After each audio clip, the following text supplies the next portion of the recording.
Hallo, ich bin Justin, Azubi von IPC Computer und in diesem Video zeigen wir euch heute, wie man 3 externe Monitore an einen Windows-Laptop anschließt. Dazu zeigen wir euch noch mit der Einstellung Laptop zugeklappt, wie man ein Clean Desk Setup erstellen kann.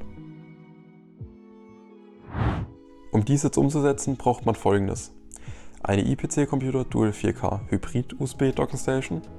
Wahrscheinlich wäre es auch möglich mit einer anderen Docking Station, nur dies können wir euch nicht gewährleisten.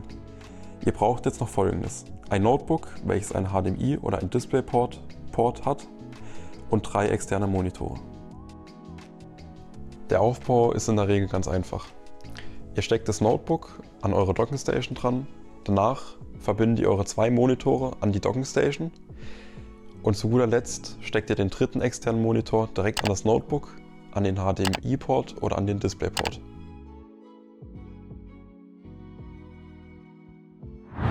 Um die Einstellungen wie im Video vorzunehmen, drückt ihr die Windows-Taste, es öffnet sich die Windows-Bar, ihr gebt das Wort Zuklappen ein, danach öffnet sich ein Fenster von Systemeinstellungen, danach geht ihr in dem Reiter Akku und Netzbetriebe beim Zuklappen auf Nichts unternehmen, das ist bei uns schon voreingestellt, danach geht ihr auf Änderung Speichern, ihr schließt das Fenster und danach könnt ihr ganz einfach euer Notebook schließen und die Monitore bleiben an.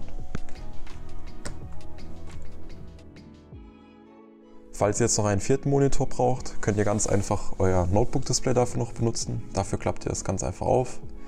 Ihr könnt das Notebook auch so weit wegstellen, wie euer Docking Station Kabel lang ist und es flexibel auch nach rechts oder weit nach links hinpacken.